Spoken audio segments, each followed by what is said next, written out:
విజయవాడ ఇంద్రకీలాద్రిపై భక్తుల రద్దీ భారీగా పెరిగింది. ఆషాఢసర సమర్పణ కోసం రాష్ట్రంలోని వివిధ ప్రాంతాల నుంచి భక్త బృందాలు పెద్ద సంఖ్యలో తరలిరాగా ఆదివారం సెలవు కావడంతో సాధారణ భక్తులు కూడా అమ్మవారి దర్శనానికి పోటెత్తారు.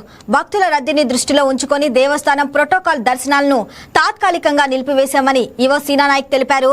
ఆషాఢసర సమర్పించే బృందాల కోసం ప్రత్యేక క్యూ లైన్లు ఏర్పాటు చేసి సాధారణ భక్తులకు ఇబ్బందులు తలెత్తకుండా చర్యలు చేపట్టామన్న ఈవో సీనా నాయక్ తో మా విజయవాడ ప్రతినిధి బిందు ఫేస్ టు ఫేస్.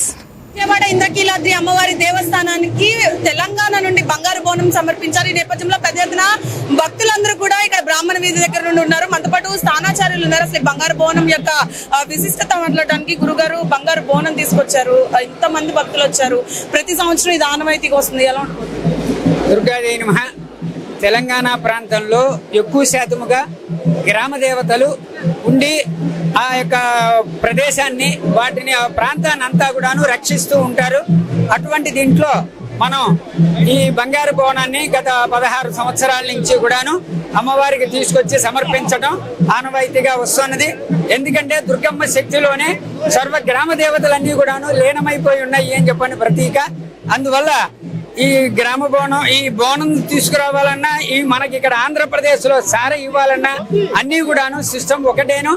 అందువల్ల ఇక్కడికి వీళ్ళు గౌరవప్రదంగా రావటము ఆ అమ్మవారి మీద భక్తితో వచ్చి సమర్పించటం, దీనివల్ల అందరూ కూడాను ఇక్కడ సమన్వయంతో చక్కని సౌకర్యాలు ఏర్పాటు చేసి ఈ బోనం యొక్క దీన్ని అమ్మవారికి పూజా కార్యక్రమాలు నిర్వర్తించడం జరుగుతుంది. అయితే ఇక్కడ మనతో పాటు ఆలయానికి సంబంధించిన ఈవో కూడా ఉన్నారు.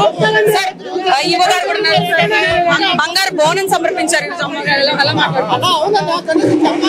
ఈ రోజుతో 17వ సంవత్సరం తెలంగాణ ఆంధ్రప్రదేశ్ మధ్య ప్రజలు గాని ప్రభుత్వాలు గాని పరిపాలన గాని ఒకరికొకరు అన్నదమ్ముల వలె సహకరించుకోవాలి. ఏడాది కాలం నుంచి వస్తుండే ఈ సాంప్రదాయాలని ముందుకు తీసుకెళ్లాలనే ఉద్దేశంతోనే ఈ రోజు తెలంగాణ నుంచి జంట నగరాల దేవాలయాల కమిటీ చైర్మన్ మరియు జోగిని వాళ్ళందరూ కూడా ఈ బంగారు బోనం తీసుకొని వచ్చారు. నిన్న వచ్చారు, వాళ్ళందరినీ ఏర్పాటు చేశాము.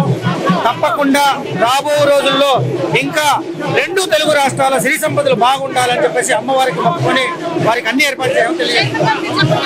ఓం శ్రీ గంధర్గానమ. ఈ రోజు అత్యంత వైభవంగా మన తెలంగాణ రాష్ట్రం నుంచి మన వాళ్ళందరూ వచ్చారు. వాళ్ళందరినీ మేము యువ గారు బోర్డు సిబ్బంది ఆహ్వానిస్తానికి వచ్చాము ఇక్కడికి. మరి వాళ్ళ 1,00,000 మంది గుళ్ళో ఉన్నారు భక్తులంతా కూడా. వీళ్ళందరినీ ఆహ్వానించి వాళ్ళ బంగారు బోనంతో వచ్చి ఆ తల్లి ఆశీర్వాదం తీసుకుని వెళ్తానికి వచ్చారు వీళ్ళు. వాళ్ళందరికీ అన్ని ఏర్పాట్లు చేసాం. ఇప్పుడు ఆహ్వానం పలికి మాజీ మంత్రి వర్లు స్పీకర్లు అందరూ వస్తున్నారు. వాళ్ళని కూడా రిసీవ్ చేసుకుంటాం. అత్యంత వైభవంగా జరిగే ఈ కార్యక్రమాన్ని అందరూ ప్రజలు కూడా సహకరించాలని కోరుకున్నా. జయభవాని. తెలంగాణ నుండి వస్తున్న ఈ బంగారు బోనానికి సంబంధించి ప్రతి సంవత్సరం ఇంతే అంగరంగ వైభవంగా జరుగుతుంది. అదేవిధంగా ఈ సంవత్సరానికి కూడా ఎంతో అంగరంగ వైభవంగా బోనాన్ని తీసుకొచ్చారు. ఈ నేపథ్యంలో ఆలయ ఈవో మరియు చైర్మన్ కూడా మాట్లాడడం జరిగింది. అయితే బంగారు బోనం యొక్క విశిష్టత కూడా చెప్పడం జరిగింది.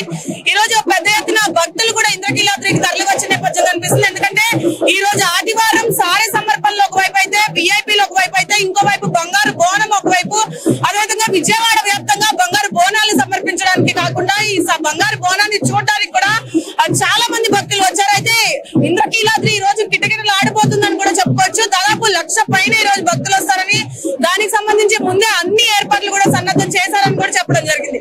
ఇది ఇక్కడ పరిస్థితి.